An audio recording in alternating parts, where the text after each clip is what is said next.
last line, Rob, you say board will comment on RFP in order for it to be sent out. Does that some corrections or improvements to be made to the RFP, and the RFP was going to include those? Or what does that mean? I think I emailed it around for just any other, any other comments to be factored in. Okay. At the meeting, we kind of We said, chimed we'll in. take a look, and if nobody comments, then it's good to go. Thank you. There's a couple of typos, but they're not Material. Make a big deal out of it. No, I won't. It's important. I second it. Okay, all in favor? Aye. Aye. Okay. Do we have any public comment? Anyone want to comment publicly on anything? Okay. Well, summer's enjoyable. Oh, there's some public comment. I like that public comment. Okay, so move right on to East Dorset Green update. Sure, Jim Miranda's here. There's some stuff in the packet related to this Oh, building. that's right, yeah. The property and kind of the effort to try to turn it into green space.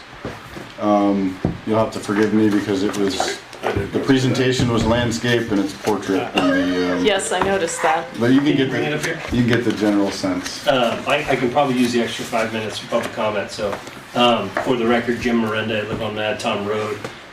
For 5 or 6 years, I've been organizing a little, we call it a block party. Last year, we should probably start talking about, what's gonna go here. Just through talking to neighbors.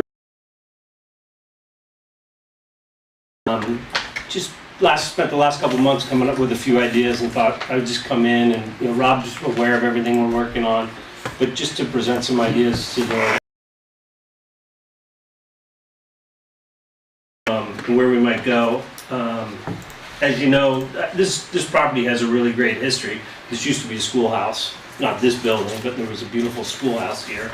Obviously, it's town hall now. Sometime around when Rob was proposing the new town hall, there was a community survey put out, possible uses of this property, and I think a large majority said keep it as a green space. In January of this year, again, I put out information to people. We had probably 24 people, maybe a little bit more, meet at the Wilson House, just to start collecting ideas.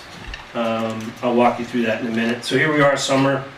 I thought it'd be a good time to just present, again, design ideas over the winter. Hopefully we could connect the dots, maybe get into more detailed planning, and then hopefully spring or summer next year, this building will be gone. The site will be remediated to some extent. I'm calling that phase one. I think what I've realized in the last couple of months, it might be better to slowly work into this space versus try to conquer everything, at one time. So let's see, community input, Rob. Again, a green space, aesthetically pleasing, a place for families and with kids can come. We talked about having, these are all ideas that came out of the meeting in January, a place that we can have informal music or social gatherings. There's been discussion, thoughts about possibly small weddings. There really is not a free place in town to get married. Something that I think we probably should do this fall. Just have outdoor karaoke every Thursday night. Hey, be quiet over Depending on there. how late it goes. Something we should probably work on this fall is a steering committee to help manage this process and the site going forward once it's actually, redone and used as a community asset. Here's some thoughts that I've come up with. I'm just calling it possible elements. One thing I went back and forth on was like a traditional gazebo. Personally, I like the aesthetics of that, but functionally it might not be the best use of the space because they tend to be kind of small, maybe aren't built to last for a long time. This has more of a pavilion feel, but I like the roof line and the structure of it, so I'm throwing that out as a possible idea. That's from a company in Michigan, I think, and they come with lots of different sizes. I actually saw that when I was visiting a friend down in North Carolina. I took pictures of it and tracked the company down. So it has that sort of gazebo feel to it, Right. but it's a big enough pavilion that someone could play music inside. Yeah. We could have several Right. picnic tables underneath it. Gives people some shelter if there's a Yeah, passing I've storm. always found gazebos to be not a good use of space. Yeah, Because, I think a long pavilion along those lines would yeah. really make We sense. looked at a And they're high longer, maintenance. we looked at a rectangular Yes. one, but Yeah. it just doesn't seem like it would fit the space. The space, because it's a long and narrow. Yes, it just seems like a big block. Yeah. The other idea is to add a play space, maybe similar to this, in the Back. mulched spot. I think it's pretty big. It's 30 by 60 or 20 by 60. So there's plenty of room if we remove one of the structures that's there. This is just a first idea. If people come back and say they would rather have smaller, smaller, play sets, maybe we can go in that direction. But at least from a budgeting perspective, these were a couple of ideas that I I had. think they're good ideas. More possible elements. I'd really like to have some type of history kiosk. Doesn't have to be huge. It can spell out rules for using the space as well. But something that talks about the marble industry, I thought, something that talks about the old schoolhouse would be really nice. Some pretty trees to be planted possibly around the pavilion, I think would be nice. Yeah, I'm sure you probably know Ruth Stewart and Michelle Pagan have been doing a lot on the history Yeah, of East Dorset. I worked with them on some of that, and I've asked Ruth to think about doing Like a little, like yeah. what could be a great, Right. The next stuff is definitely not done, but I thought a bocce court could be nice. Nothing of that scale, but something that gives us room to get people together and play. Maybe it's horseshoes, maybe it's bocce, maybe it's nothing, but it's just an idea. And maybe a swing area, which if you go to the next one, something I've kind of gravitated towards more recently is using marble in possibly a rock garden. This is in the back of Northshire Bookstore. I don't know if you ever noticed in the back parking lot, there's like a little rock garden. Ryan Downey's got chunks of marble over at the quarry. As long as we're willing to go pick it up and bring it over here, we Yeah, could use that's it. the tough part. So it's just an idea, but again, I think, the history of the site might be nice to have an element like that, and also have a sitting area, maybe Yep. with a swing or something like that. And again, this might be an element that comes later on, phase 2. Depending on where our budget is and all that. But just ideas. I'm just curious if, when you look at a pavilion, you could even having like a couple of structures, so different groups could use it at the same time. I don't know. Yeah, I mean, when I originally Makes sense or when I doesn't originally make thought about sense? I thought about a pavilion for the picnic tables and getting out of the rain, and then I thought about having a gazebo, and then I thought maybe we can find something that combines the two.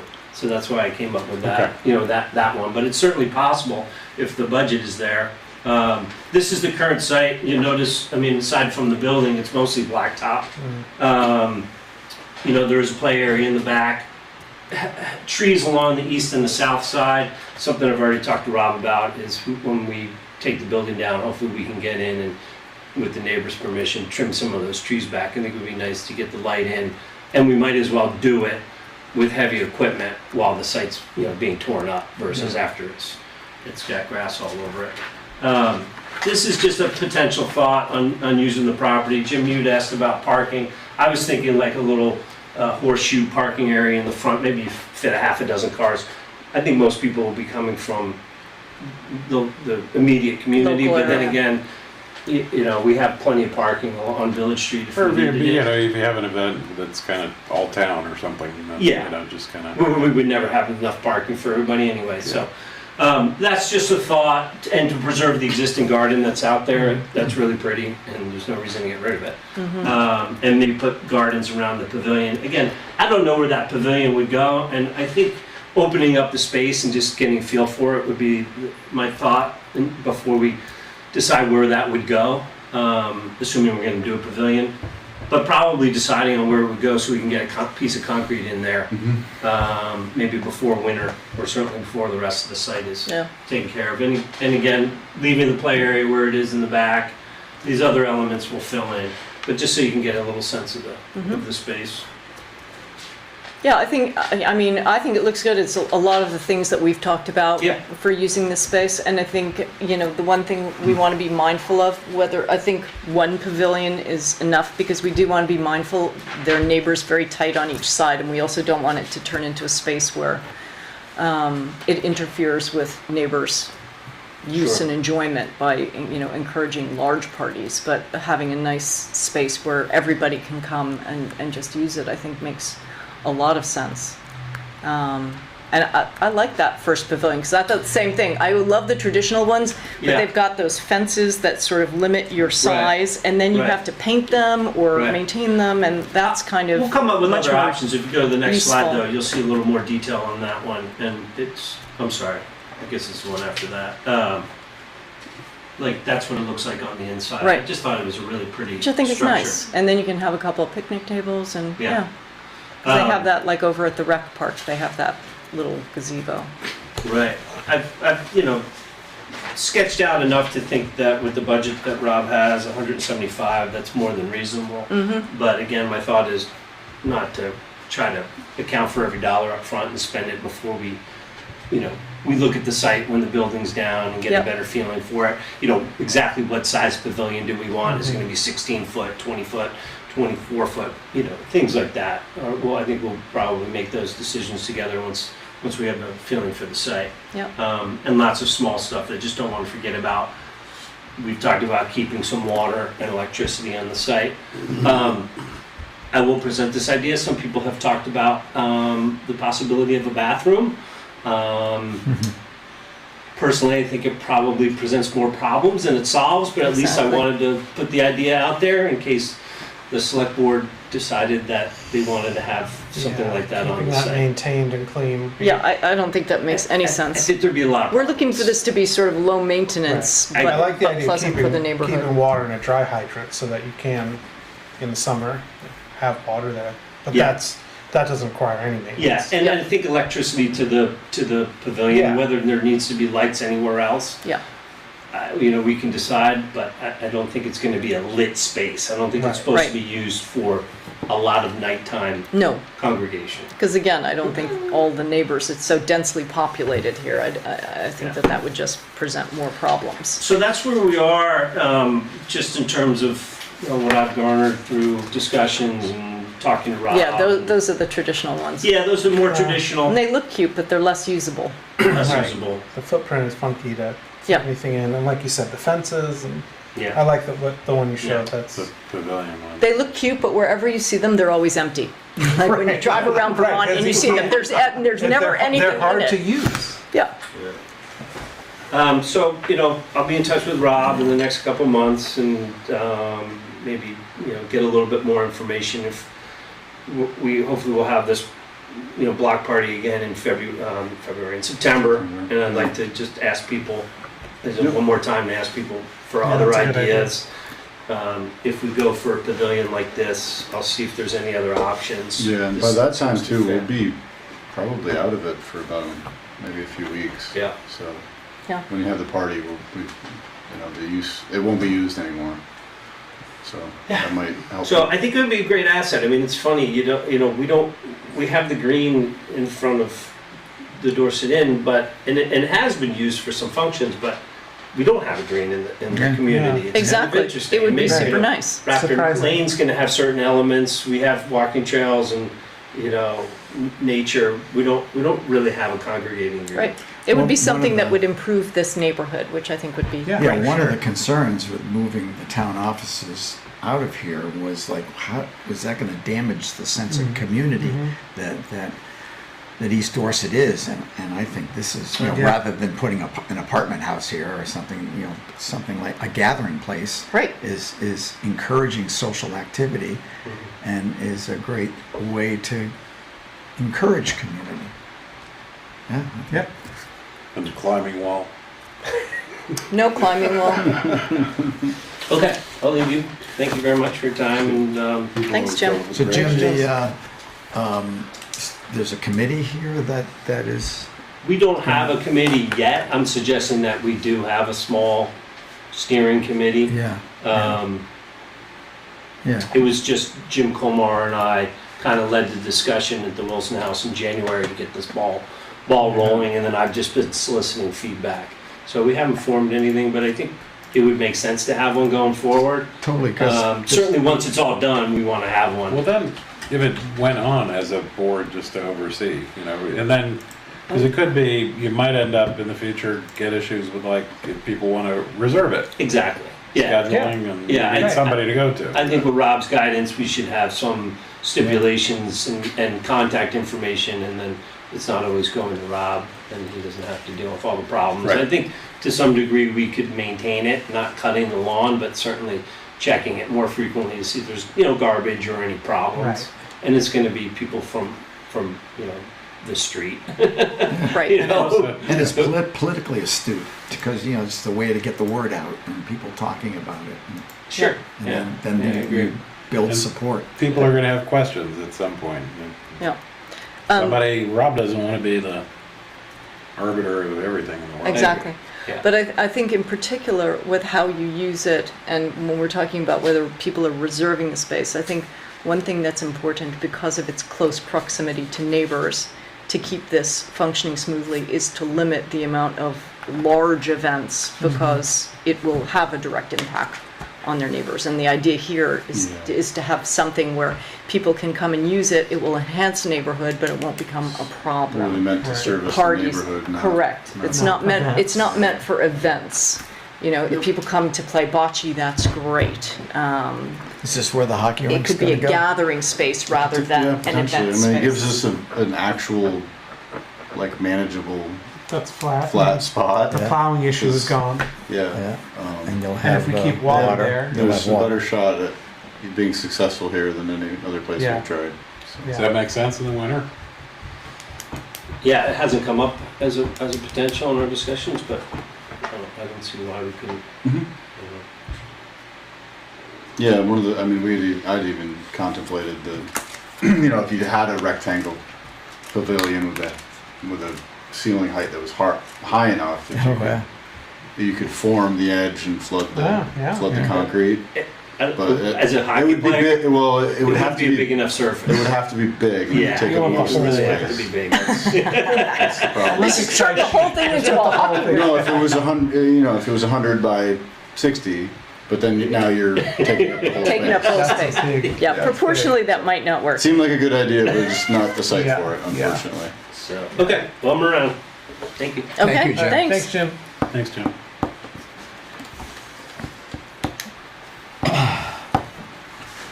Yeah, that's kind of cool. Yeah, I'm excited. It's gonna be. They're looking You know what very interested I'm in curious basketball about? TVs. Do you guys remember when Bill Drunzik put those bocce courts right next to? Oh yeah, he took him out. And he took them out because nobody Nobody ever used them. played. Right. Where was that?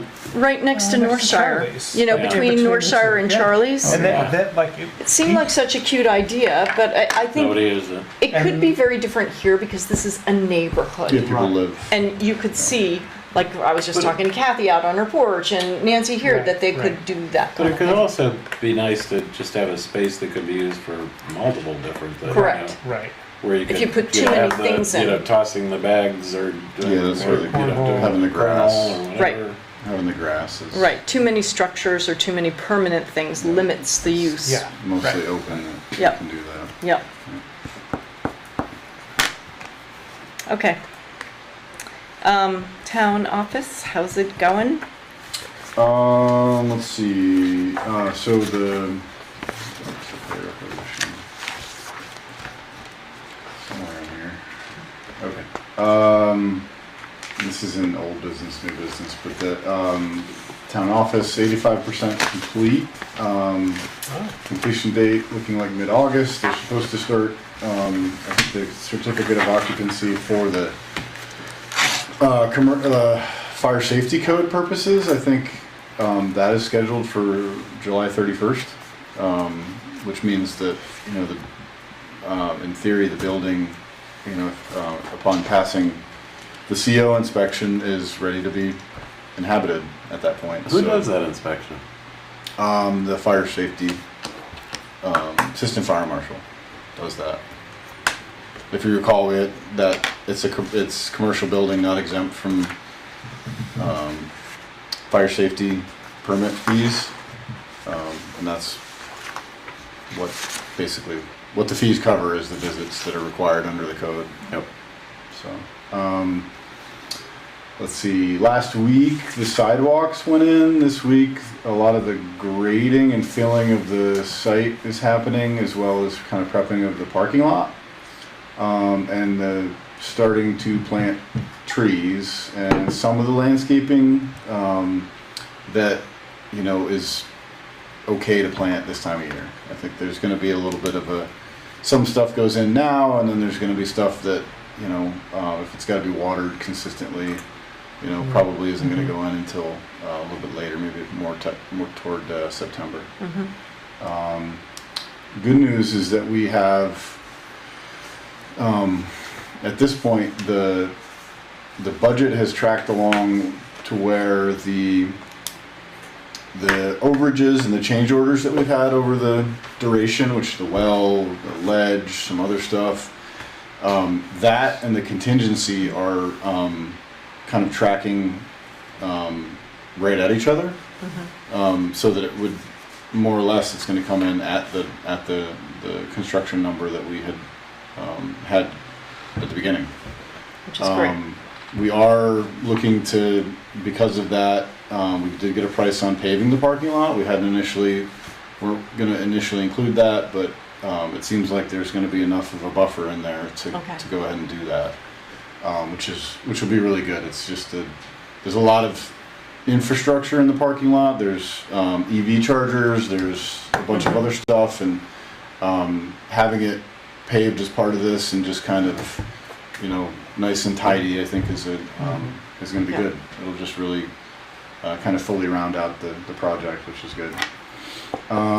So the punch list for the construction and the architect is supposed to start kind of toward the end of the month, which means, you know, at this point we've ordered furniture, which has about a 4 to 6 week lead time, which would coincide with kind of all the punch list items being squared away, and then, you know, being able to get the stuff in there, and then scheduled, really the biggie is the packing up and moving of the vault. Right.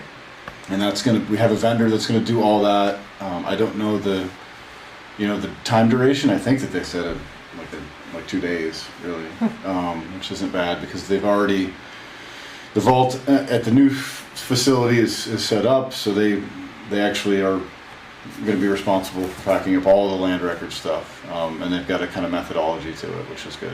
Is there a way to sort of publicize what days the vault will be out of commission? Because I'm just thinking of people with housing closings and stuff like that. Yep. The plan is to try to get that date window, thinking that it's probably going to be like 3 days. Right. Try to push it into like a Wednesday, Thursday, Friday. And then, Sandy has, and Jen have, they would send out notices to all the attorneys in the area and banks, and try to get, you know, at least maybe 2 to 3 weeks ahead of time, let people know that, you know, there may be this window where things aren't available. The good news is the you know, recent stuff, most of it as it comes in, it is all searchable online, to where, you know, you can't necessarily print it unless you have, like, the attorneys have accounts where they can, but the average person wouldn't. But you still be able to gain find out what it access to says. it. Yeah. So it's not, because it's all digitized. They're still going to be able to gain access to it. So the hope is that that's like I said, a 3-day window. Where that stuff is shifted over, and then, you know, the following Monday, then things would kind of be, relatively, you know, operational from the clerk side of things, and then the hope is to then, you know, have everything else, you know, over there kind of at the same time. One thing that I will say is we're going to attempt to commingle filing, which this will take a while, could take a long while. Commingle filing of zoning, land records, and assessing, to where the vault is going to be this place where you can go and you can find, you know, you can look up a tax map and lot number for somebody, and you're going to find everything. It's going to be all right That's there. great. The permits, you know, Not jammed in the upstairs hallway. Not correct. Yes, yes. And obviously, some properties may have their own shelf, but others may only have, a couple of folders. So that'll be a kind of an ongoing project once we get in there. The vault itself is humongous, so it's triple the size of the one that we have. wow. So Should last for a while. yeah. So yeah, I mean, it's a perpetuity thing, right? So it's got to be there forever. So trying to think about the long game.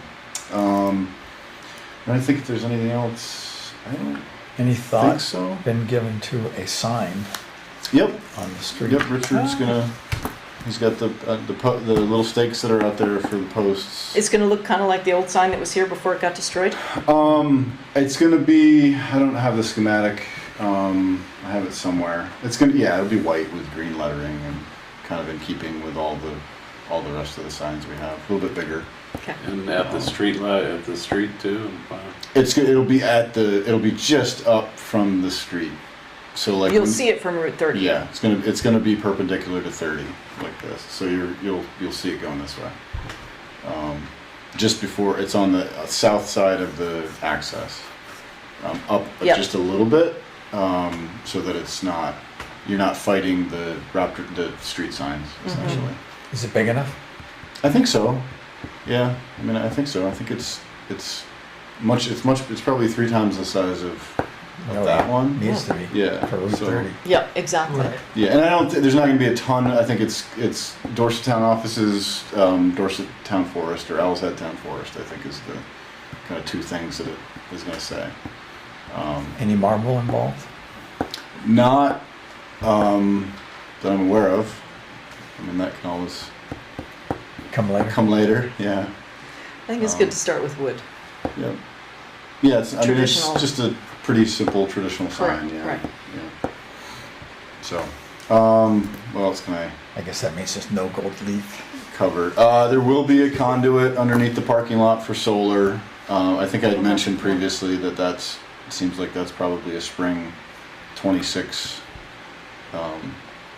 item where we'll put together an RFP and try to get sizing and pricing and all that stuff once we get kind of settled into the site.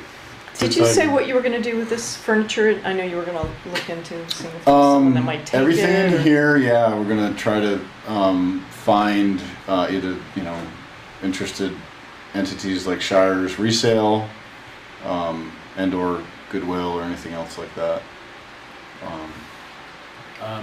On the solar, since I'm working with Jim Hand on the window dresser stuff, we had a long chat the other day, and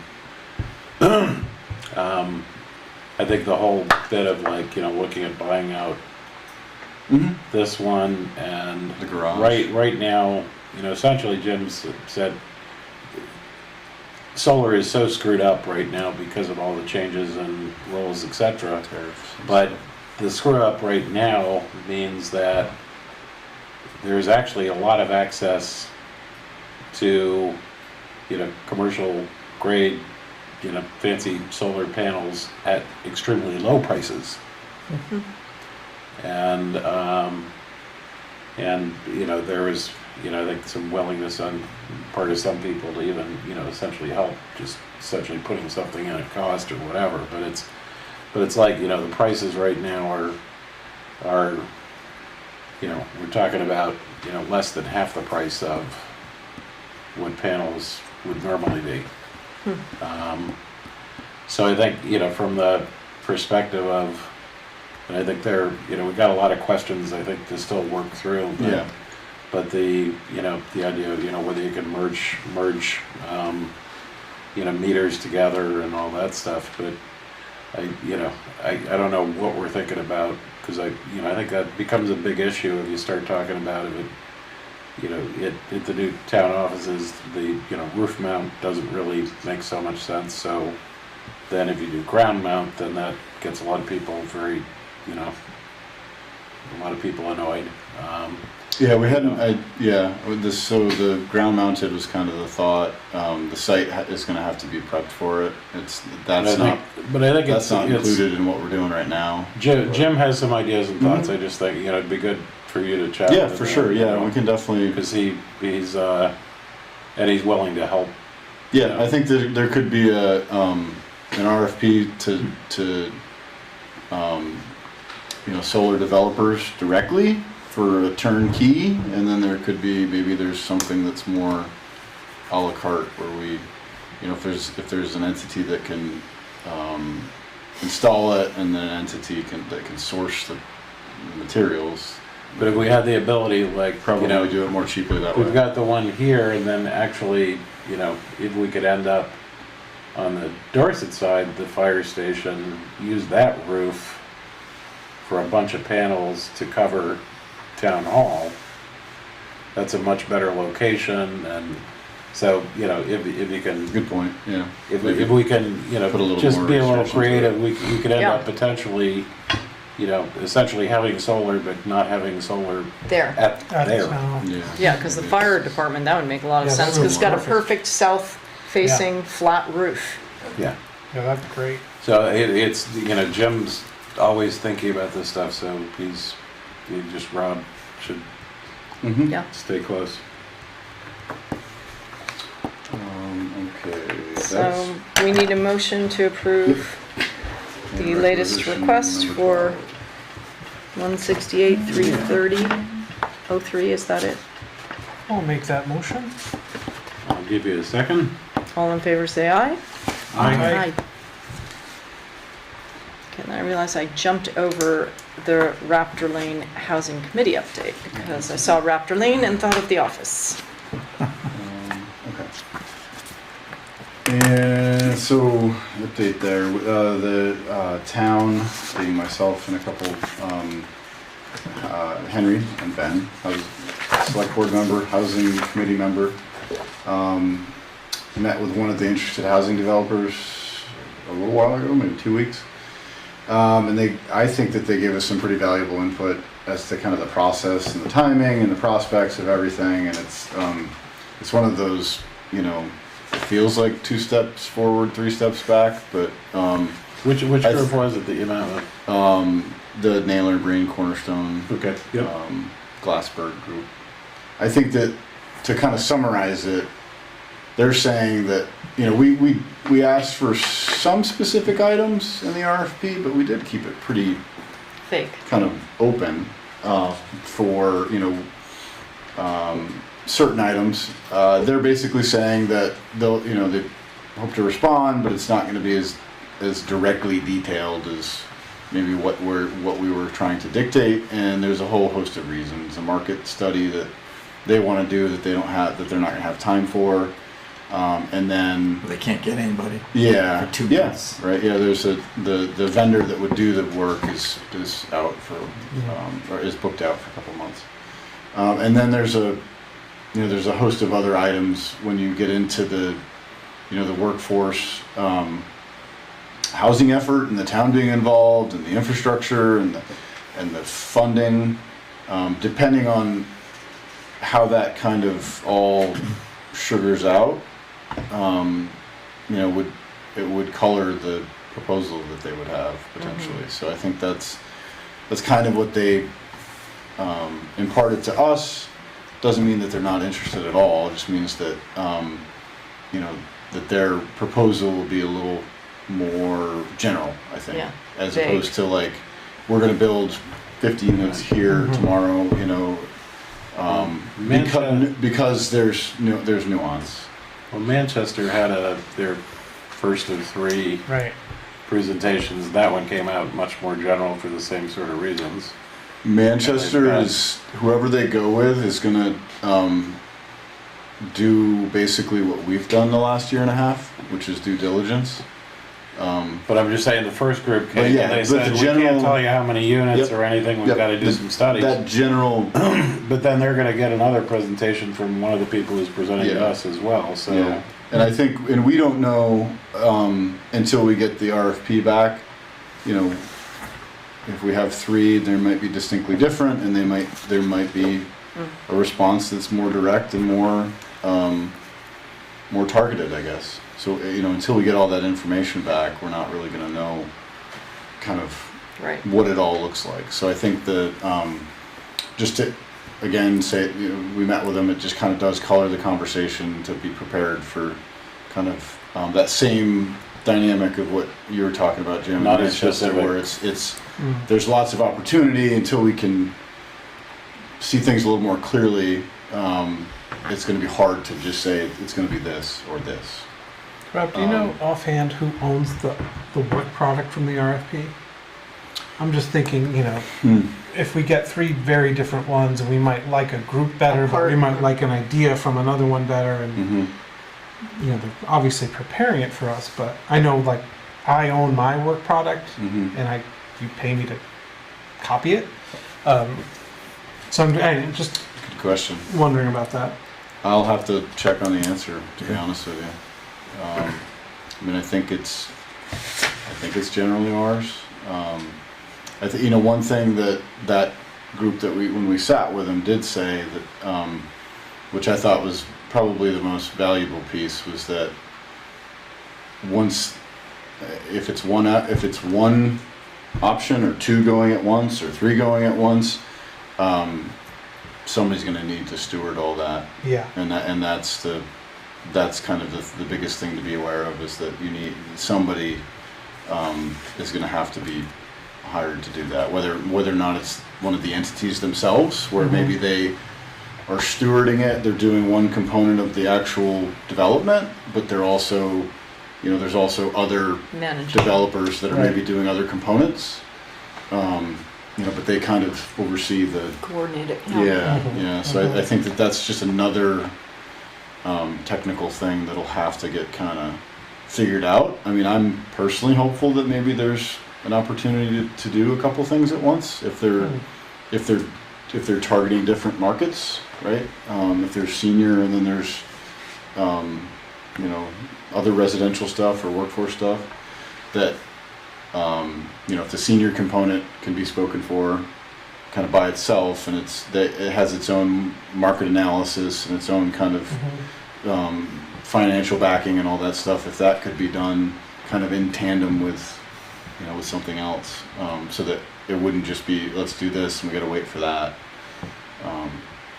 So it's complicated, but not in a terrible way, I think, is the general sense. And we definitely are, VHB, if you remember, is going to be finishing up the plant RTE work in the next couple of weeks. We're actually, the state is supposed to be meeting with them next week, I think, or in a couple of weeks. So that'll be the final piece to that environmental puzzle, as far as what we have kind of outstanding. It would inform some of those environmental kind of questions that came up, and should help the process just generally. And I think it's been that whole process, having the town do it, I think has been a good exercise, because the various state agencies that are going, if this goes through Act 250, regardless of who develops it and maybe takes the permit to the state, there's going to be some familiarity with the state officials in this area in the project. Heard a little bit about it. Which in theory I think should be beneficial. Right. So that the money that the town spent to do it, I think was prudent. And can you talk a little bit about what we were talking about with the bylaws? And Yep. So, and I think I did. Yeah, that was one of their first questions. Yes, it was. It was the recommendation about the zoning changes needed for the project, and the status of them. If you remember, in that Enman Kesselring report, there was a few, I think 4 or 5 suggested zoning changes that were kind of outlined. One, I think one of the big ones that comes up is the unit count in the dense developed projects that are allowed under the zoning code.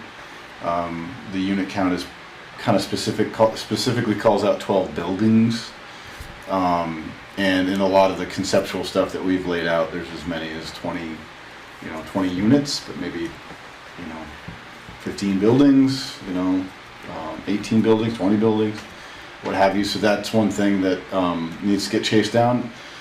I think in short, I went to the planning commission. I think that there was good conversation back and forth about it. But generally, I think that there was an unwillingness to change it. And did you have a sense for why that was? Because whatever the change would be, it would affect any project within town, right? And I think that's part of it. I think it had more to do with the document being so new, and having some trepidation to change it. I think that the way that they read how the projects would be reviewed, it's likely that it would need some level of board review, whether it be conditional use or whatnot. And they felt like Board review meaning the ZBA board? Planning commission, yeah. okay. And the planning commission members all kind of commented that they viewed it favorably, and that they would try to accommodate the project during the application process is kind of the short of what happened when I went to their meeting. But So that's what does that for actually? you guys to now discuss. What does that actually say? That says they don't want to amend the zoning regs, but they would be amenable to the project. So if those two things are impacting that. I think you gotta suss it out. I think you gotta, if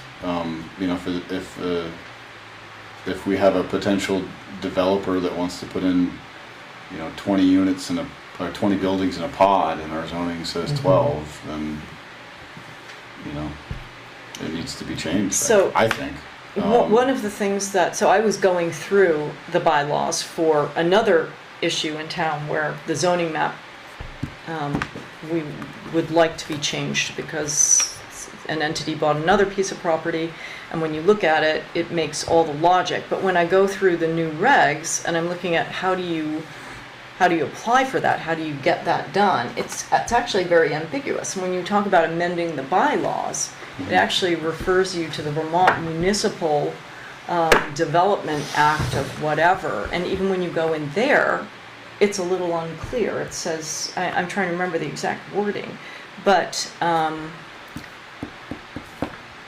not sure that it's really clear because this document is so new and it's so long. It's kind of unclear to me what the process would be. The amendment to process change. is pretty much laid out in statute.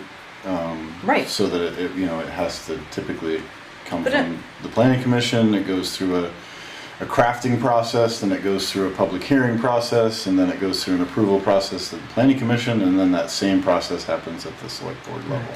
So when we first, If you recall, when the last time that we were adopting these, and then we had to go and new one. re-adopt them. But it did not seem that complicated to do that. So I'm puzzled why they would be reluctant to even consider making a change, because we did that. It was questions with the map, with that property that was up at the top, and we said, well, I think it's just a lack of experience working with with the document. Right.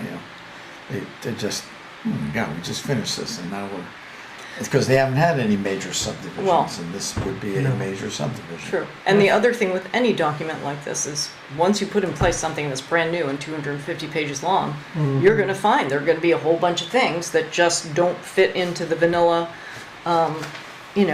flavor that you have there. So there are probably going to be things that are going to pop up, but you can't put people's projects on hold. Yeah, I think from my perspective, it was a great question for them to ask. I felt like I had egg on my face for sure, because we've got a concept plan with stuff that our bylaw doesn't allow. Right. Right? When it comes down to it. Like if you're the outside party looking to, am I going to do something here? Like, okay, they're saying that they want to do it, But that was called out by. It was in the report for sure. Yeah. No, and that was the good part of the report was to find stuff like that so that we can bring it to the top, and that before we get too far into the process, you know, if that's an issue that needs to be dealt with, then it gets dealt with. So I think what I'm doing tonight is trying to, you guys, I wonder if with the feeling they're, of the board. despite it being completely reworked, we ended up with basically the same zones and the same uses in the same areas. Within reason, yeah. And this would be almost maybe the easiest way to do it is to make the Raptor Lane property a new zoning Right, I district. was just thinking Yep. something. And so this would only apply to that area. Yeah. And so that would be, you know, a new thing to work through. And, you know, you're like, wow, do we want to allow 20 units? What would that look like? I could see some hesitance there. Yeah. Or, yeah, hesitance in how you address it, because do like Well- you said, are we Yeah, doing but this- something with a separate It gets- zoning district, or It are calls we out having it buildings, applied to a so whole right, bunch you could of have, things? they could almost force us to have one humongous building with Right. lots But of this is units, something right? that I mean, is I think totally- that's the, This is a whole new. that's kind of the issue, is you may end up with something that you don't like because you're limiting the building count. Right. Right. And then you end up with a project This is totally Yeah. different, you know, Raptor Lane is totally different than development anywhere else in the town. Right. And that's kind of And what it I'm should be getting. acknowledged, Yeah. and I think that's why I really like Frank's idea of Yeah, me just, too. just say, hey, this is its own district, and let's develop the rules for that district, and they're gonna be different than other places. But it's the only place in town where it Yeah. would be like this. Right, Yeah. it's municipal property. Right. But part of the problem as well, and obviously part of the whole problem with trying to wrestle this housing thing is like, something needs to be set in stone before all the others can fall. And right now, we're working with all these moving pieces, and we're asking other people to then put something in stone, but they don't know because everything's a moving piece, and then we're trying to, you know, figure it out. So, Yeah. and changing a bylaw because a developer is proposing something. Correct. Is Yeah, It's not a the- good that's look. not the best way to It's- No, but if you start by separating out this area, Yeah. I mean, we are then the you're developer. acknowledging the fact Right. that We are. We- the right. we're developer. not changing the rule for any place else. Yeah, I think that'll be important. well, and I think as well, you know, when these regs were coming up, Raptor Lane was just wide open. No one knew what it was Yeah. going to be. No one knew if it was going to be developed. I mean, It was within just reason, subdivided. Somebody else in town who has 100 acres and says, oh, I want to develop the same sort of thing. It's like, Well, it's No. it's residentially zoned, and we're talking You're about not the residential Raptor Lane development. district. It's just the Right. it's just the It's just the numbers. density of Yeah, the it's just- residential Yeah. development. It's the density and the fact that it happens to be in a place where it's not in the middle of town. Right, because if this were closer to the middle of town, would you be Well, able? I mean, Not it really. You'd depends still on- have the same limit on buildings. Yeah, it depends on what you mean by town. I think is the Well, would they talk about It's the these, middle the of the- clusters or it's not in whatever? the middle of the village, but it's Right, it that's what I kind of meant. is in the middle of town. Yeah. It's closer to South Dorset, and kind of that villagey area. Than it is but Dorset. it's gonna be its own neighborhood. Yeah. And Yeah. where there is no neighborhood now. Yes. And so it could have a very different character to that neighborhood than elsewhere in town. Within Because, reason, because and it's the intent is different. I mean, no place else in town if we are looking for something that is more dense. As a more dense, housing. but same character. Yeah, I think is the Yeah. I mean, Right. fitting with That's a good way to fitting with put the it. town. that's the But that's the trick. Right. Is That's that where I always we like to want think something about that's it. more dense, but we But want keep it the to look character of and Dorset. feel You like could- it is you always can been create something in Raptor Land that looks almost like, you know, the village of Dorset, Yeah. except, you know, slightly changed. Mhm. And that would provide a lot of housing for, and with a really nice look to it. So is it? I'm just trying to look for some. What do you want me to do? Well, so we have a planning commissioner who's all for this, who was on the housing committee. Yep. And Do you want I to think we should put it have on them come him in to to a have- meeting? Do you want to meet with them No, I- separately? Do you want to? I think Dave should initiate it at the planning commission level, so it's just, you know, instead of us, Initiate Coming the at- zoning What if- district change? Or Yeah. Well, no, the- what if we just proposed to them that, you know, would you consider, you know, essentially looking at Raptor Lane as its own, There's a zoning district that allows for the densities that we're looking for. yeah, allow something different, and you'll figure that, you know, we can work Right. together on Is there that. anything in there that allows for the density we're looking for now in any zoning district or no? Yeah. yeah. I mean, Which one? Not, so it allows for more density, and that's that section that has the up to 12 buildings, and depending on how you read Oh, okay. the up to 12 buildings, right? I mean, I could have 40 units in a building, Yeah. Right, Yeah. right? No, I just But then meant it's, that then it's was- a humongous building, and that's, Right. I think it, and that is and the, I don't know that the I upper didn't limit. present it that way to them, saying that you're almost, you're limiting the, two parts. You're limiting kind of the economic viability, by having the number lower, and then you're kind of forcing the multi-unit building discussion because of the lack of total buildings allowed, which may not be something that they want or realize that could have done when the language went in. So I guess what I'm asking is that if we're kind of trying to figure out what it is we're asking for, if it's not specifically to change the bylaw that would say every development would have this same rule, we'd be looking to create a zone for the Raptor Lane area, which would have its own guidelines and would allow for more density. So in other words, they would be changing the map, and then they would be changing the number of units within. So in essence, creating new language that would go into the bylaws. Yeah, I like mean, right now, I that's think sort it's of what it's a we're co- it's a talking conditional about. the planned unit development with the density is a conditional use in certain residential zones. I think is the reality to it. So it's not something that would be allowed everywhere right now anyway. But to your point, it would just I be mean, I think the language in that would end up being 95% the same. It would just be these targeted densities would be a little bit different. So it's, they're not recreating it from whole cloth. It's well, and that's part of the the discussion we had was they said it's a conditional use process, and during that we could say you can't have more than 12, even though it's not written in the But it would be a lot better the to, document. But from our perspective, I think that puts us or the project or the developer in more a vague. sticky Yeah. wicket where they're kind of Right. creating Rob Allison's in the the waiting room. rules on the fly. I think just, you want to avoid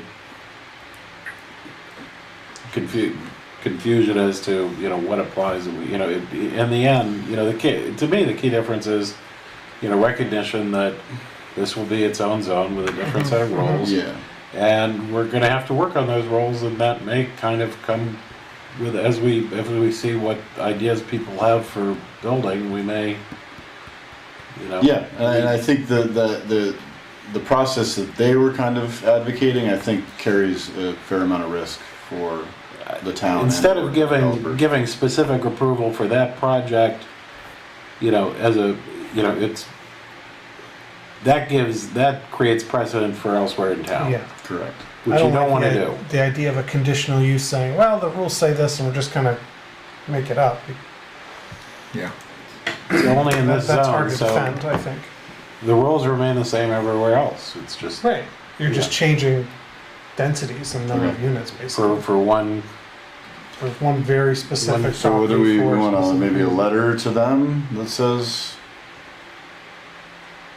please look into this? Is that what you think? that'd probably be a good idea. Yeah, but I think we should wait until we see what these RFP responses look like to just see what they're asking for.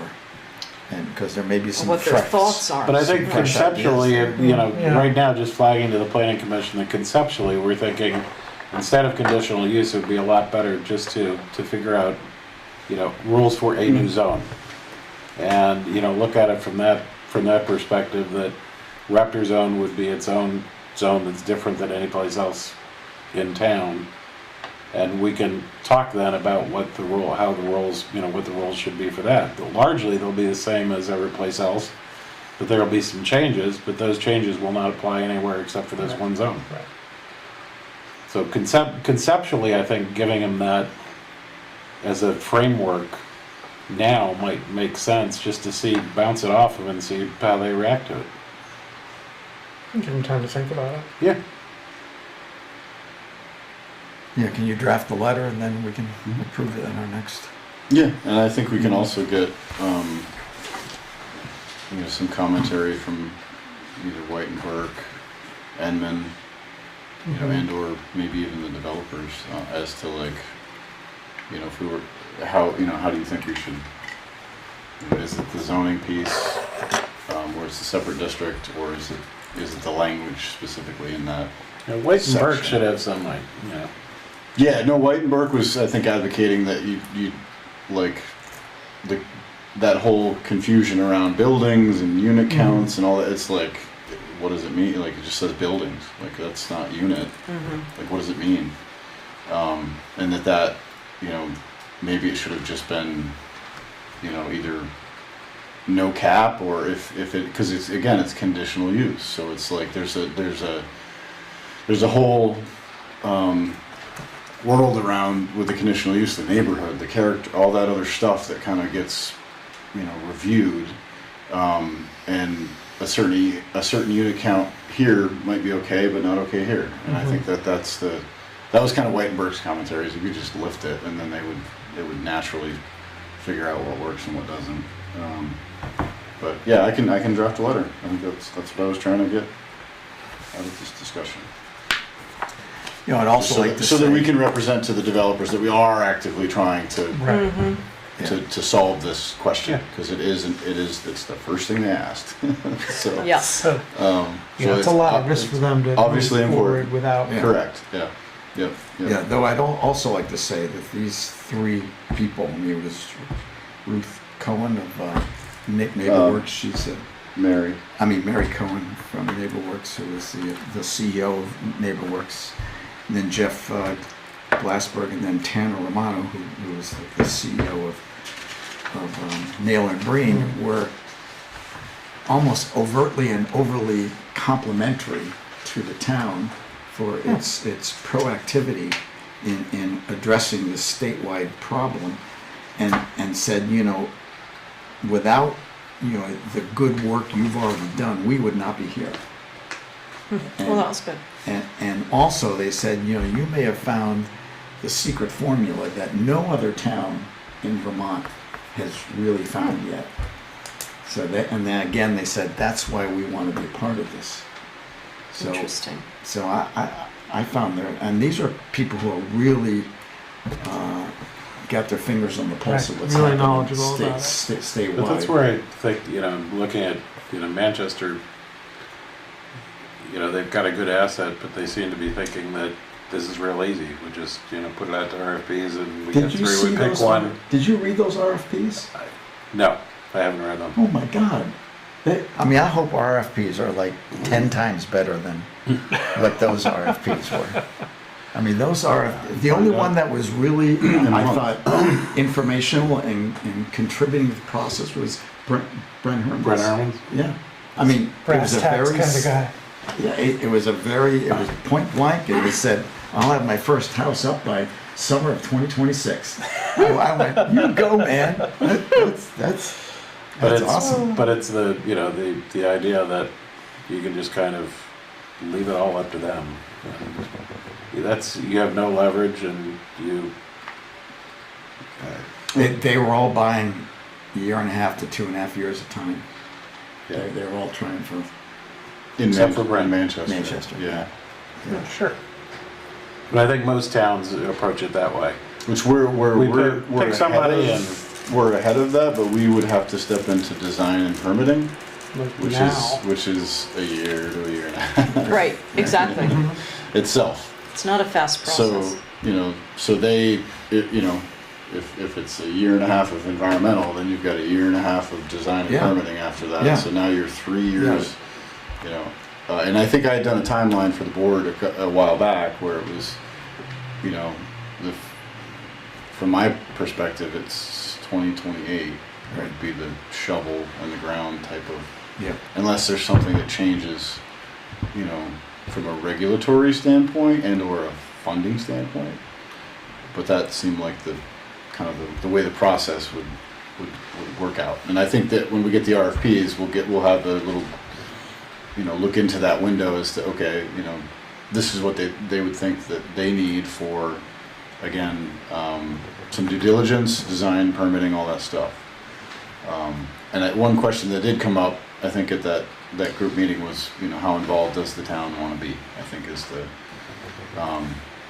one of the questions that we may get asked as part of the RFP process.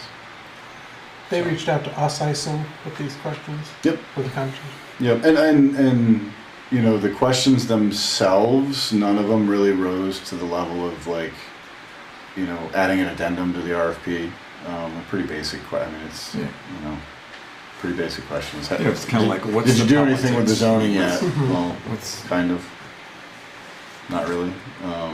So, yeah, I think either way, we'll get their stuff back on the 20th of August, and then I think functionally the plan, and Henry can correct me if I'm wrong, but White and Burke will do their job, which is to review the three, come up with a summary, and then I think that the housing committee is hoping to yeah, the housing committee meet with White and Burke. Gonna want to be involved. I think it's important that they meet with White and Burke, because I think that the housing committee input and White and Burke needs to be, simpatico. Yeah, they need to be on the same page. Yeah, and then that would then come to the board here. The time frame, I don't know what it will take to work through that. I don't know. It's probably not the September meeting. No. It's probably the October meeting. But that would be, I would think there would be a pretty big maybe work session in the October meeting where all this information is kind of it's in the packet. It's White and Burke is here to answer questions. Housing committee members may be here, and we can have this kind of conversation. I think one thing to point out is that there will be aspects of portions of the RFP, I think, that are anticipated to be confidential. So some of the, because it's involving real estate, it's involving financial disclosures, stuff like that, that I think portions of this would be, talked about confidentially at the board level, because it is ultimately a contractual kind of real estate effort. So I just want to get that out there. Yeah. Hey Rob, what's the section of the regs again that has the thing with the 12 buildings on it? Do you have that number? The PUD, isn't it?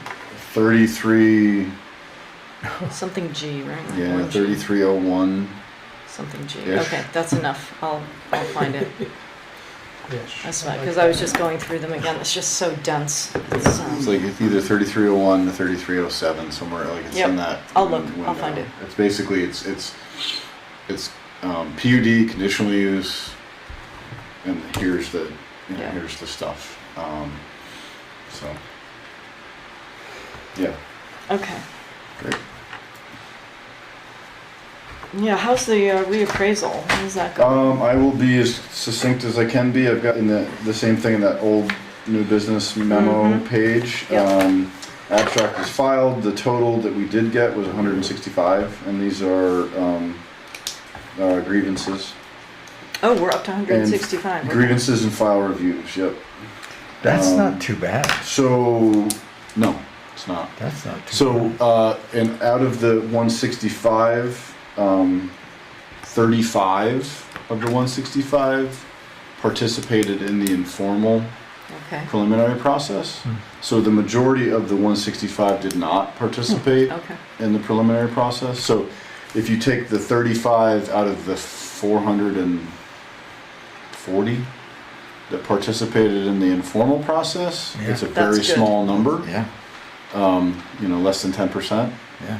So, assuming the 130 that didn't go through informals, if there are changes that happen, upward, downward, whatever, if that first process is any indication of what we may see out of the 130, if less than 10% of the 130 move on, plus, I would also factor in the 35 probably might continue on because they're already, they've Yeah, already going to the next continued on. Right. That gets you into the 50 to maybe 80 range for BCA, which I think is Doable. probably pretty good, yeah, Yeah. considering that, you got 1,500 parcels, so. And the deadline to file grievances is passed. Yep.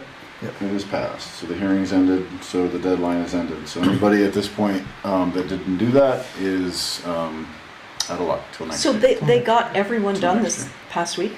They got all 165? So not all, so there was about 100, 110, I think, hearings. Yep. And then the rest are going to be treated as file reviews. There's Okay. I think there's an error here type of stuff. Okay. Yeah. So and Great. my understanding is that our process for that will be should be done this week, which means we will have updated information and letters out to the 165 people next week, which then allows us to. Initially we had the town tax rate in this warning for this meeting, but we don't have that information yet. So we're either gonna have to have a special meeting, probably in a week or two. Whether or not you want me to do that, here's the certificate and information and send it out via email and just get a confirmation from the board, and then you can formally adopt it at the August meeting. Not sure how you want to treat it, or if you just want to have a quick meeting where we get together and adopt. That would be the only thing on the agenda. So Well, It's fine with me. yeah, it's fine with me either way, Okay. if anybody prefers. and we could do that during Certainly. it could be during the Strong day. It preference. doesn't have to be an evening Yeah. meeting either. The good news is I think some of the tax rate stuff that I've put out there was contemplating another large reduction as part of the grievance process, like as much as 4 or 5%. And that's the number I was using to kind of benchmark rates, and it doesn't look like it'll go down that much, which means the rates will be lower, which is good. And then we are awaiting the ed fund rates. Right. And that's obviously the biggie. And again, hopeful that our estimates are high. And judging by some of the neighboring communities that aren't too far removed from reappraisals and what their rates look like, it seems like we're probably on course for that, which is good. So the rates will be much lower than they were last year. Yeah. So, and I think kudos to Margot. It's a lot. It's a lot of work, Yeah. for a one-person office. And obviously, the rest of us are trying to backstop and answer phones and help as much as we can. So it's nice to be starting to see the tail end of kind of the process wind Yeah. up. So. Fire warden? Yep, so we have to reappoint, seems like we just did this, but they told me we gotta do it again. I'm looking to reappoint Doug Beebe as the fire warden and John Niles as the deputy fire warden. Okay, do we need a motion for that, or do we just? Yes. So okay. moved. Second, all in favor say aye. Aye. And then I've got, We need to sign. pages to be signed for both.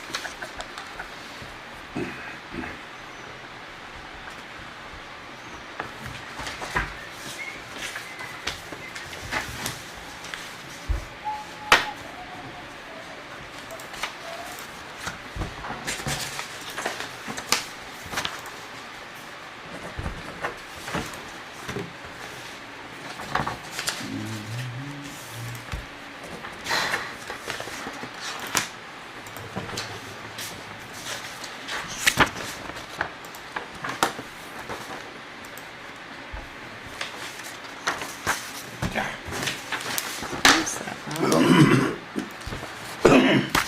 It's other business. Just trying to Trying to figure out what get that it other queued up business is. so I can be efficient. Okay, No parking at the quarry. That's what it is. Oh, I see. Yeah, it's funny It's been because hot. the So quarry was People come when it's hot. so crazy for so long, and then all of a sudden, it was just so quiet for so long, and now you see people there again. Weather dependent. Very much. Okay, old business, new business, I'll obviously. just try to cover the stuff that we didn't Yeah, talk we've already about. So the talked about village traffic speeding, we have taken a book out of, a page out of Manchester's book. They had some signs near crosswalks and in kind of the populated areas to just try to traffic calm. I mean, they're temporary signs, they're in the middle of the road. Obviously, it's a summertime thing. And we've, there's one at the crosswalk at the post office. People still don't abide by it, but Right.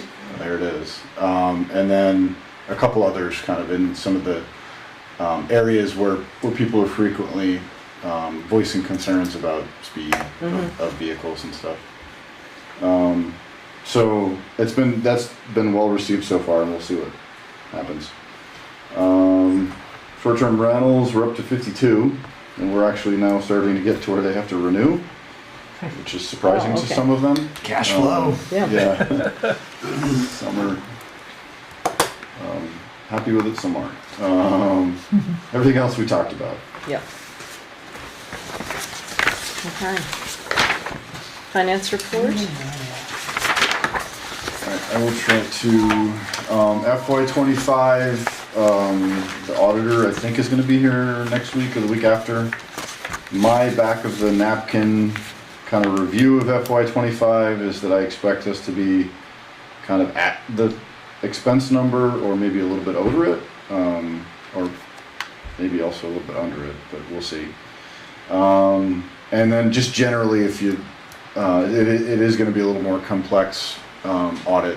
There's going to be a single audit at the town level because of the FEMA money that we processed last year for the buyout, as well as just the kind of the town office stuff, construction stuff. So there's been a lot of stuff going on. Hey, Rob, I just wanted to ask you, I mean, it's not like it's a huge number, but the delinquent taxes seem a lot higher than last year. Is that anyone in particular, or? There are more properties on the list than there were last year. Okay, I'd say maybe like 5 more. okay. And it's still, I know I definitely say it a lot, but that number is, it goes. Very small The percentage. 237 goes back. I think there are some old stuff in arrears that maybe as far as 5 or 6 years old. But the 237 is a percentage of like the 14 million Right. that gets billed.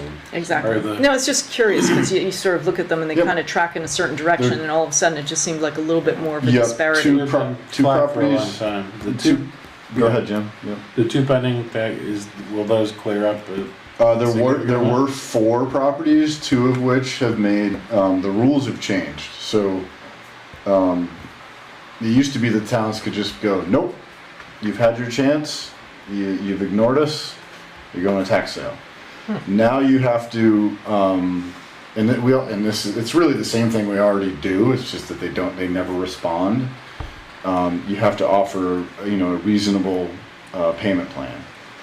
So there's 2 that are on a payment plan now that made a partial payment and have to stick with it. If they miss a month, they go right back into the tax sale process. Okay.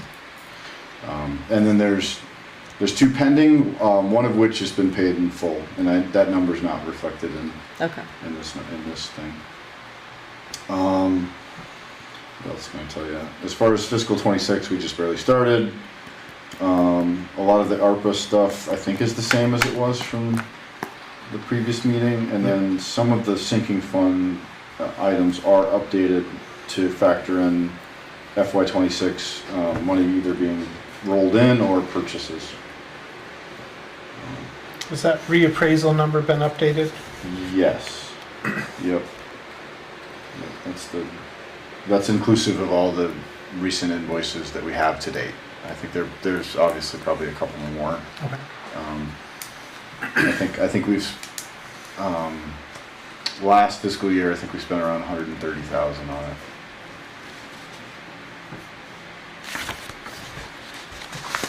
And that's it. Okay, do we have a motion? I move we accept the finance report as presented. A second? All in favor, say aye. Aye. Aye.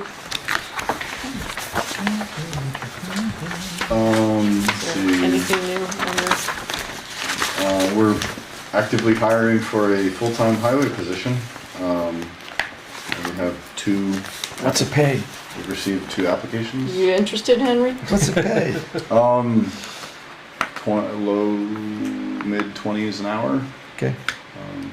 with very, very extremely good benefits. Benefits, Yeah. yeah. Okay. So, I think I said we have 2 applications, which is not great 2 weeks in. But we'll see what we can do. We'll fill it. It's more of a wintertime need for sure. Other items, we continue to try to wrestle along with the state of Vermont to spend the money that they said that we could have. And I think the good news on that aspect is that we got a letter from the Water Finance Division, basically saying that they were going to extend the financing terms that we had for the first contract, which took 2.5 years. They're going to extend those financing terms to the second and/or third contract, which is a huge relief. So it does give us. It means that the work that we're going to do this summer and/or in the fall and/or next spring would be under the same financing terms, which is the forgiveness of up to $660,000. Bigger issue is that we have a vendor that has given us a bid sheet and is waiting to schedule the work, and we can't do that yet because of the state and the environmental. They basically, Frank, they dragged us back through environmental review for a continuation of a project. Sure, makes sense. And they want the new review guy is potentially going to do a Fonzie instead of a CADX, which has got a hearing. Yeah.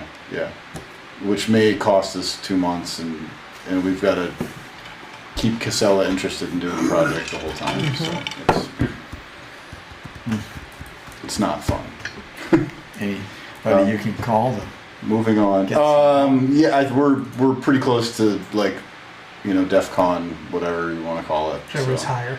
We just want to make More severe. They keep playing this Sure, game with us of asking for information from our subcontractors, and we've got like 3 of them.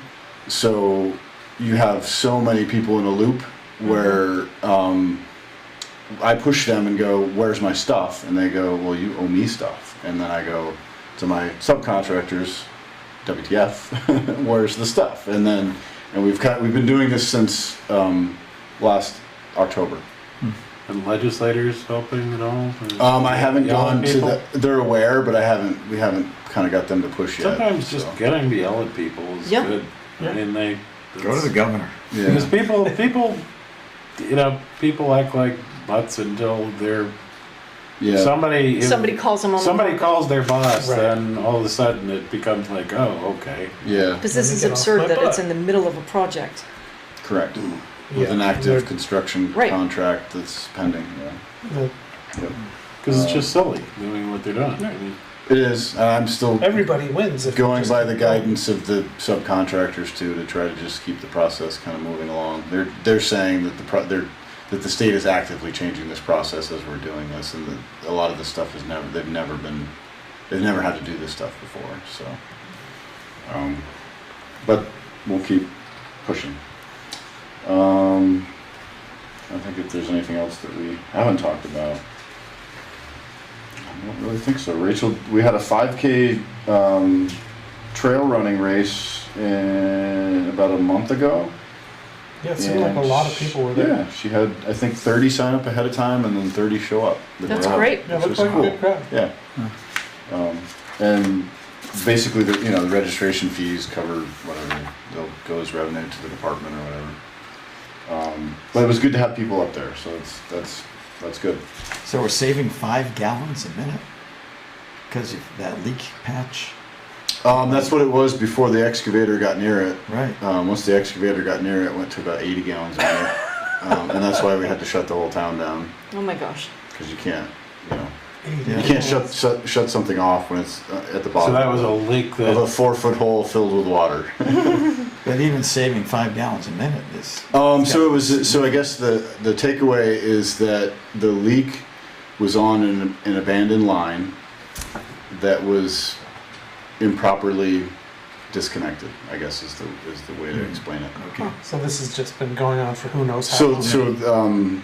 Oh, that's so much water. Which property is this? we don't even know where the line went to, because we only found 15 feet of a pipe with a curb stop that was shut off. That where the Is this on Church Street or? so from the and then it used to go on. So here's the main. Here's the service. Here's the curb valve that was shut off, and then this pipe used to go to something. Now it's cut right here. This was still active. Still had water in it. Still had Yeah. pressure. This is what blew up, serving nobody. That's the problem in Dorset. There's probably 75 of those things Of all little over, connections. all over. The, Yeah. Just 100+ years of things coming and going until the mains get replaced in like the core of town. We can't get rid of this stuff, Right. and that's Right. where all the water loss is. So the idea of doing the services is good, and we've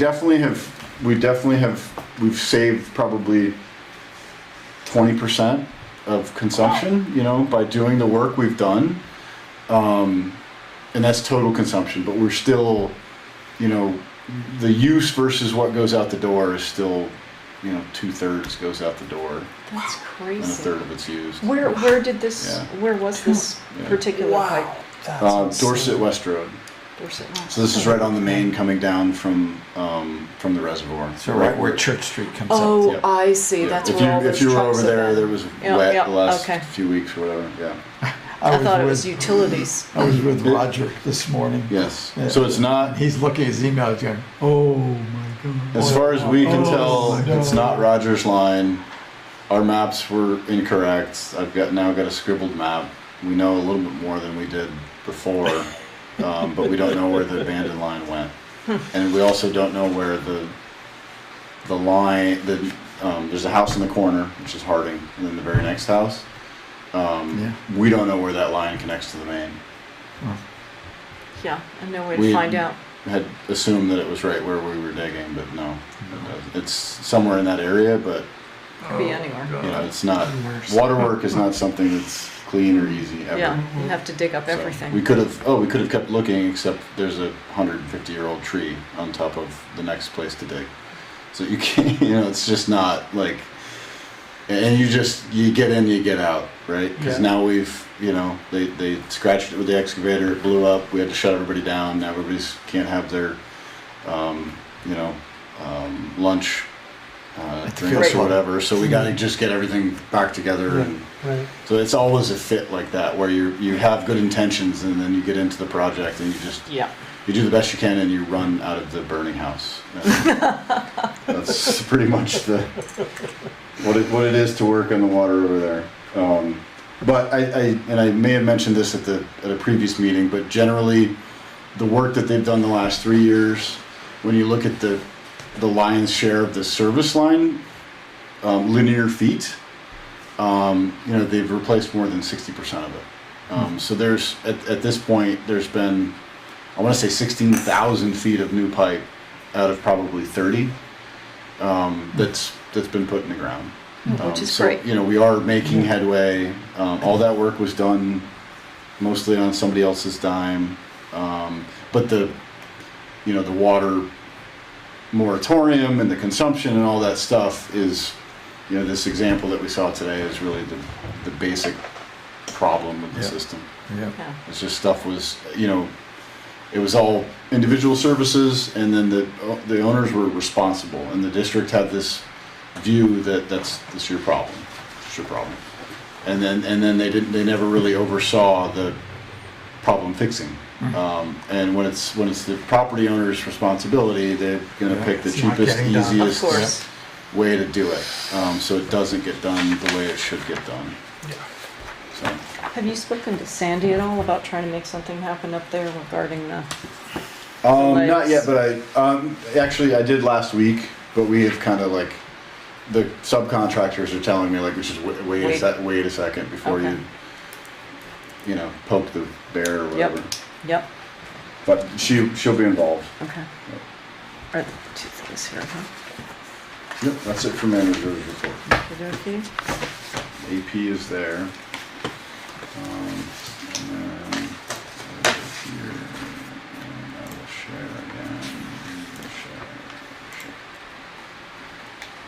Okay. And I do have one piece of other business.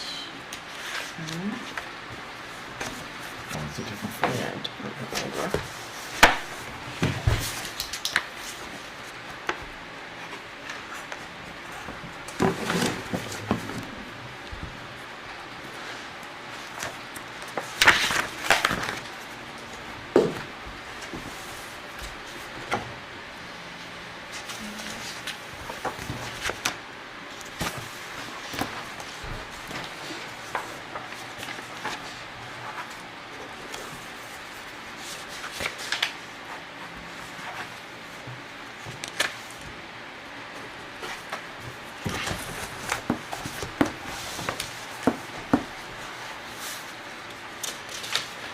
Wait until you guys see the office, or the meeting chairs and setup.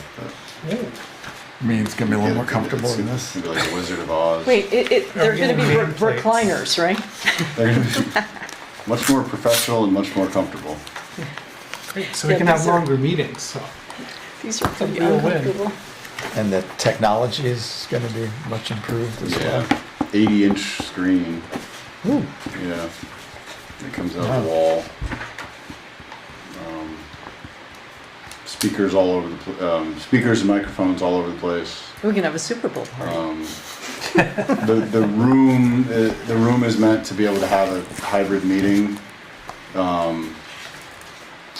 where you know the audience and the Zoom audience can actually interact and kind of both understand at the same time what's actually going on in the room.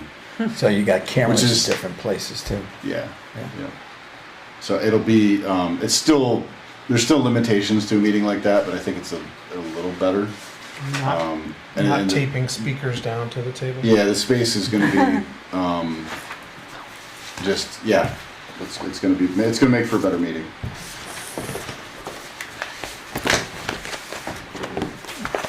All right, other business. So I got a request from Ryan. the owners of the quarry, and this is kind of I think out of just information, just the hey, it's been hot, right? It's been hot. It's busy forever. If you go way back to the quarry being kind of the parking lot being upgraded and updated, and Kelly Road being shifted around, and that whole 9 yards. As part of that, we changed the no parking zones, trying to kind of anticipate and/or force most of the parking into the parking lot. And I think at the time we were successful with getting the no parking on the east side of Route 30 from like J.K. Adams to north of the quarry. Yep. And then on the other side, we got it from north of the quarry to like Haskins, Yep. little south of Haskins. Yep. The request at this point now is to try to, I think the last couple of weekends, there's been just copious amounts of parking on the west side, south of the no parking area. There's a couple of big culverts that go underneath Route 30 where there's some pretty dramatic drop-offs that aren't really, there's delineators, but they're not really well signed. So there's been cars in those ditches, stuck. And then, the line of sight here isn't great because it starts to curve. This is Raptor Lane's right here. So you got people walking on Route 30. There's no pedestrian infrastructure to speak of at all. So the request is to have the town write a letter to the Traffic Safety Committee, which is the state entity, same one that does the speed limit stuff up and down, to advocate for an extension of the no parking zone on the western side of Route 30, south of Haskins, again down to Raptor Lane or J.K. Adams, to prevent parking on this section as well, to try to get rid of I think that pedestrian overflow use. Right now, if you either have an Emerald Lake Pass, if you live in Dorset, you can go there and get in for free. Or if you don't, I think it's $15 a car. A car can fit a lot of people. So most people are fine with it, and they do it, and it's not a big deal. But on really busy days, there can be a few dozen cars on this section. The further south you get, the more they start to intrude into the road.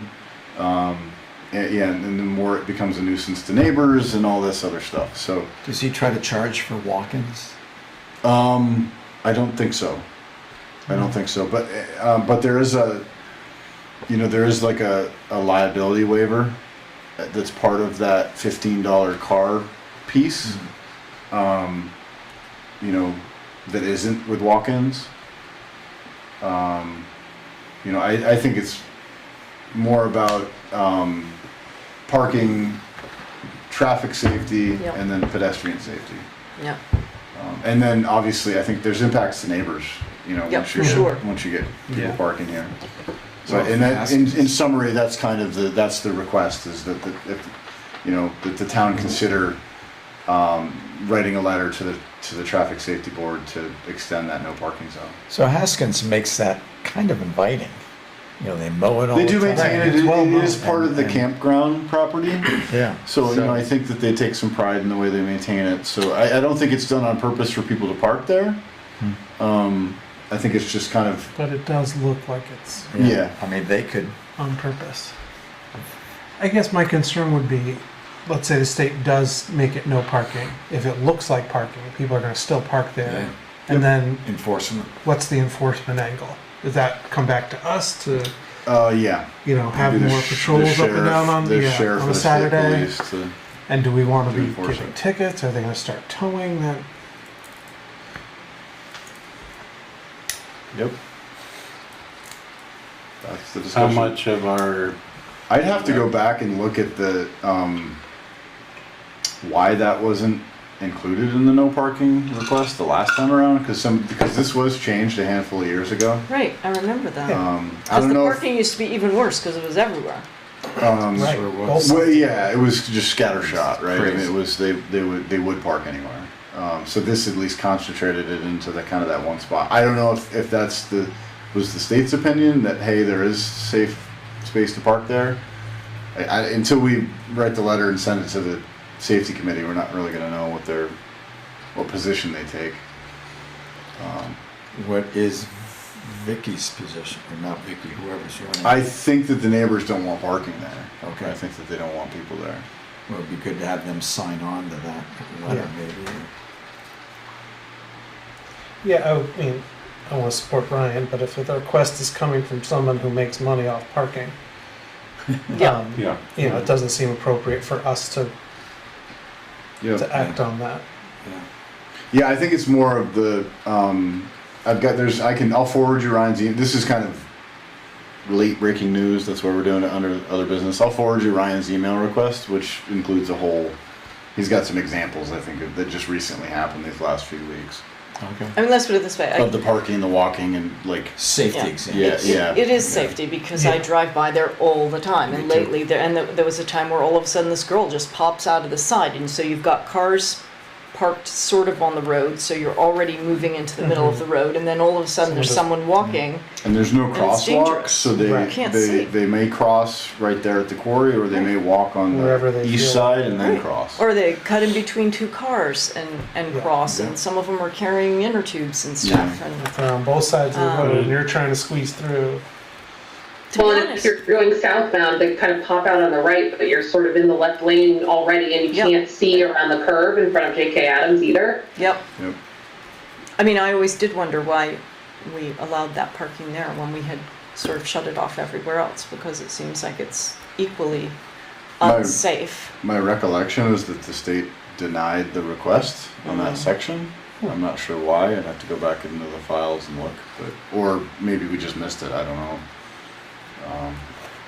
But that's the request now, is to have us craft a letter. And Yeah. the way that process works is they meet, I think quarterly.